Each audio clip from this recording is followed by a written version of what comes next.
Hey y'all! Hi everybody. Welcome back to another episode of Virtual VSM. And it's my favorite episode. Oh, this is not going to be good. This is the one where Katie gets revenge. I don't understand why you think it's revenge. Because you forced me to do bamboozle. Bamboozle? But I did Bean Boozled too, and I got bad ones too. But I got an extra bad one. So now you're going to ruin my hair. You need a haircut anyways. I do need a haircut. And this is not how I want it. This is the end of days. Not really. That's a joke. Anyway, obviously. Well, that's what the cat says. That's what the cat says. Our cat talks. He does. Well, James talks for him. We're not crazy cat people at all. So with the pandemic going on, obviously, a lot of places have been deemed essential, but one place that has not been deemed essential are salons. Well, I mean, they're gonna be at close quarters. Yeah, so my hair done got ratchet. Look at how long it is. It's so long. And it's gotten so long that I've taken to wearing hats, and that's when you know my hair is too long because it's too wild to really style. So I've been wearing nothing but hats. So Katie suggested that she give me a haircut. And what better thing to do than invite you guys along with us? So I don't know what kind of haircut she's giving me. She could be giving me the same exact haircut that I have or trying to. Honestly, I don't even know what kind of haircut I'm giving him. Oh God. This is just a culmination of all the videos that I watched on YouTube today. So, I could end up buzzed by the end of this. He's probably gonna be buzzed. So, say bye-bye to the hair. He has a lot of hair. My hair grows really thick. It's so thick. A friend of ours who used to cut my I hair. don't think these are gonna cut it. A friend of ours who used to cut my hair back in New Orleans warned Katie of how difficult it was going to be specifically to cut my hair. Well, see, also the issue is that everybody had the same idea as us. They're probably not making videos, but there were no clippers at Walmart, so I had to get these teeny tiny ones that are supposed to be like on the go clippers. So that's what we got. This is gonna be off. Here we go. Woo! All right, we gotta wash your hair. So Katie just shampooed my hair, and now I don't know what she's doing. I just thought that it would be easier if all this was on the So. Ow! Here we go. It's too late to turn back now. Yep.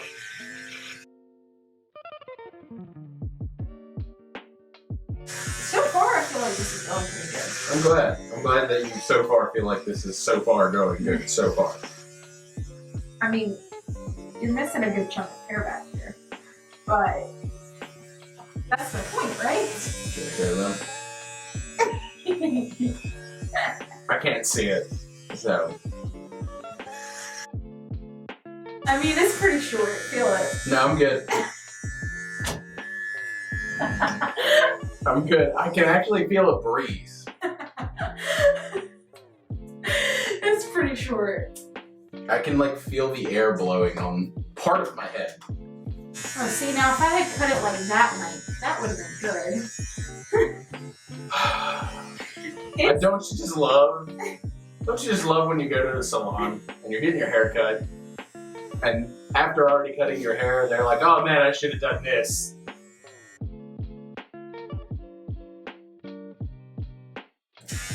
All right, James. Most embarrassing moment of your high school or middle school career? Well, I have shown pictures of myself in high school, so I would say that. No, like when you were in high school, something that happened. Not just my life in high school. Got it. Because that was pretty embarrassing looking back on it. Huh.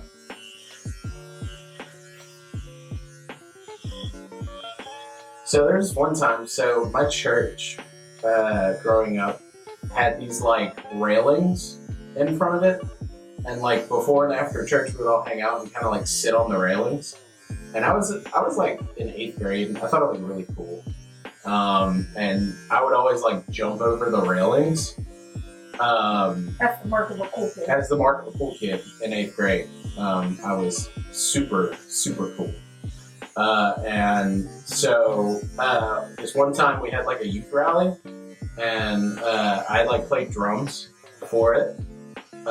And scoot up.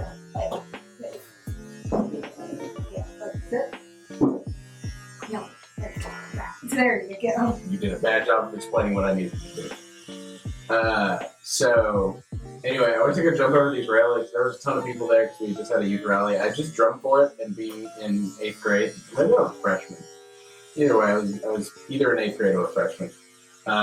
Thinking that I was so cool, and I just drummed this thing for like 50 people, and I was like riding high on that, like, yeah, I'm super cool, and I had like my light, like acid washed jeans and graphic t-shirt and probably a tap out hat or something. Oh, nice. Yeah. And so I went to jump over these railings where everybody was hanging out. There was like 50 people. No, I didn't just fall. So both of my feet, not just one, caught the railing, and I literally face planted into the cement.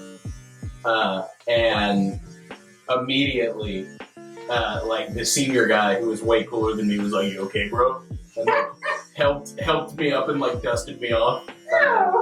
And I was like, "There goes my ego." Yep. So that was probably the most embarrassing. That I still remember that over 10 years later probably shows how embarrassing it was.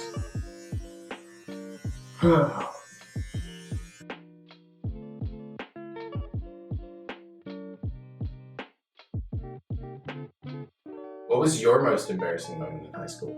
In high school? Yeah. But I have one from like pre-K. From pre-K? Yeah. It's a little too far back, but okay. I mean, it's got to be pretty embarrassing if I remember it. Sure. Well, I just was out. Well, I don't know. I might not have been pre-K. I was in daycare though, for sure. Because I remember that's where I was when this happened.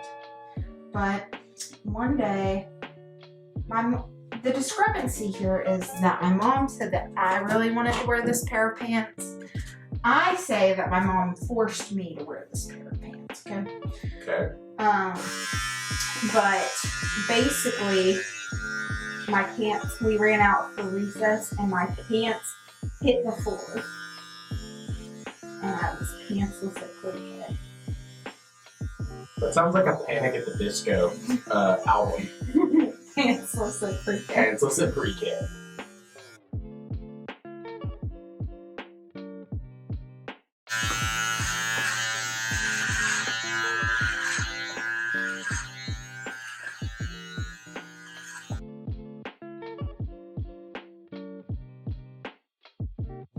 What do you think is like your most embarrassing story in like our relationship?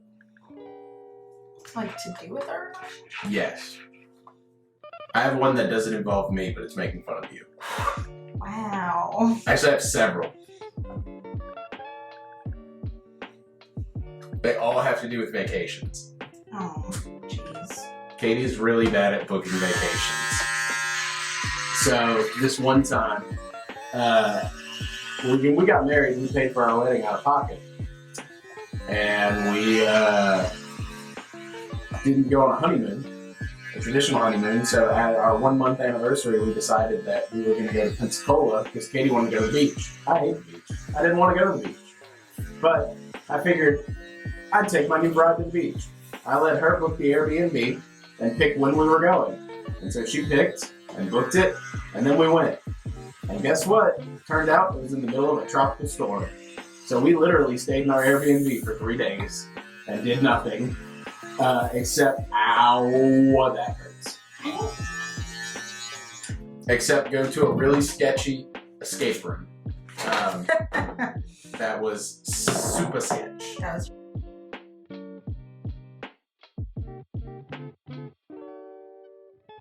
What is one way that you have grown spiritually during the pandemic? Grown spiritually during the pandemic. I definitely think just a reliance on God in the unknown, because I like knowing things. I like knowing what's going on. And especially at the beginning, there was a lot of uncertainty. We kind of figured out like a rhythm and everything, that's going on. And like, obviously we're not out of this yet. And like, we could be in this for, another couple of months. And so, you're constantly kind of learning on the fly, but like, definitely relying more on God in the face of the unknown and in the face of like all the craziness going on. Relying on Him to take care of us, relying on Him to like take care of us financially, take care of us physically, and then not getting sick, and then just take care of us like on a mental level of like we're literally stuck inside for a lot more than we normally are, and we've yet to have mental breakdowns. So that's kind of good. Kind of good.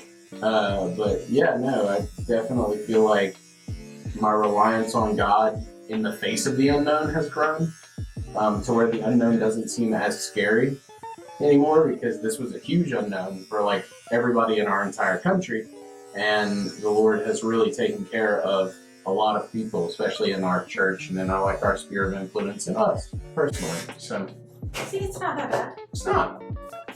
It's getting better. You like the long on top. Yeah, but it needs to be a little shorter. But you like the long. Yes. My thought is it goes back. I'm down with that. This needs to be even, because this. Oh yeah, I know. They're horribly. Well, this side is. This side isn't that bad. This side is. Yeah, no, I'll slick it straight back. You gotta have a little float.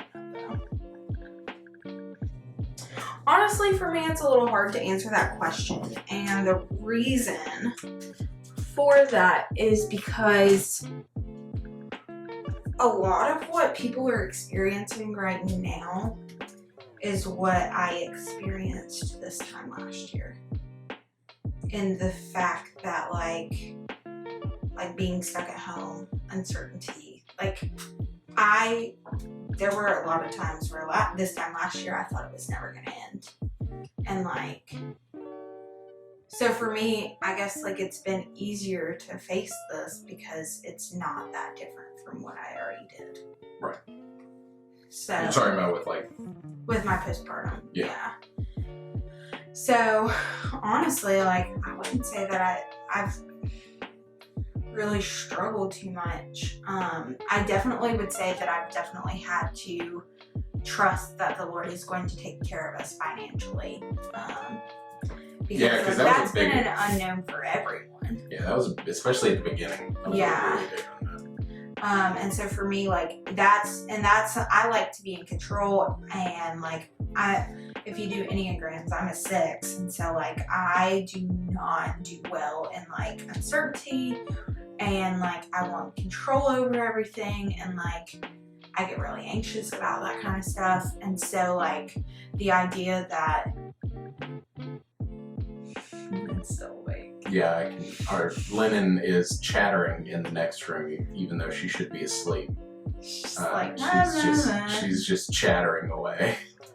Anyway, so that was really scary for me at first, feeling at any moment, you could lose your job, which I don't necessarily think that was 100% of the cards, but in my mind it was. Right. And so I guess for me, I definitely had to rely on the Lord, and that He was going to take care of us no matter what.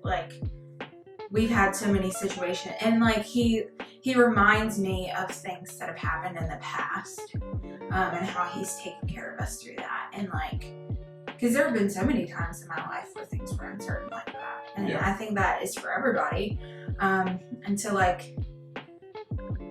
I think that's a lot of why, in scripture, they talk about building like a altar and like the what is it?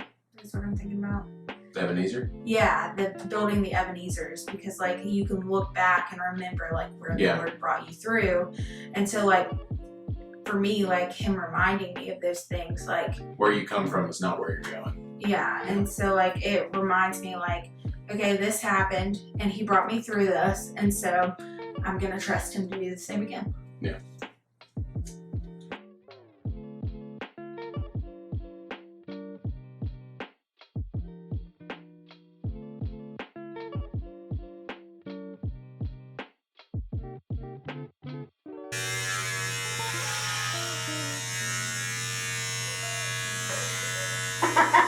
That was a lot of hair.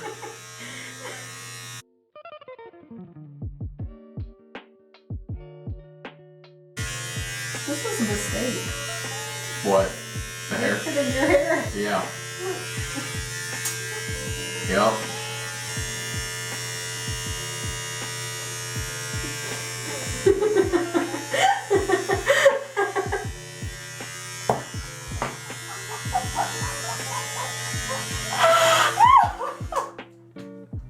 How did it end up like this? I don't know. I really hope Grace doesn't watch this video. Sorry, Grace. Don't judge me, Grace. I've never been to haircutting school. And she did a really good job when she cut my hair. Yeah, You did messed it not. all up. You did not. When you woke up this morning, you had no idea that you were going to go to my salon, did you? Nope. Call it fate. Huh? Call it fate. Curl, twisted fate. When I woke up this morning, I had no idea you were going to my salon. Call it fate. Cruel, twisted fate. Should I shower in style? I think so. Alright. We'll be back after a quick word from our sponsors. Where's our sponsors? Not you. Oh, man. Certainly not your salon. I need my salon sponsored. You need to never do this again. Come on out. It's not that bad. It's not that bad. It'll grow. Oh, that's not even.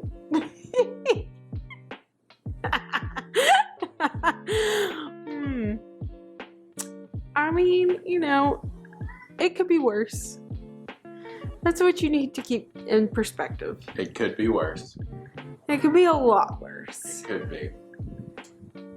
Thanks for joining. You could have been buzzed. Could've That been was buzzed. that was what we said at the beginning Yeah. was gonna happen. Yeah. So, I mean, Yeah. would it look better buzzed? Maybe. I It don't might know. end up buzzed by the end of the week. Let's be honest. It could end up buzzed. Your home haircut. Thanks for joining us for the home haircut. Love you guys. Miss you guys. Don't try touch this at home. Bye.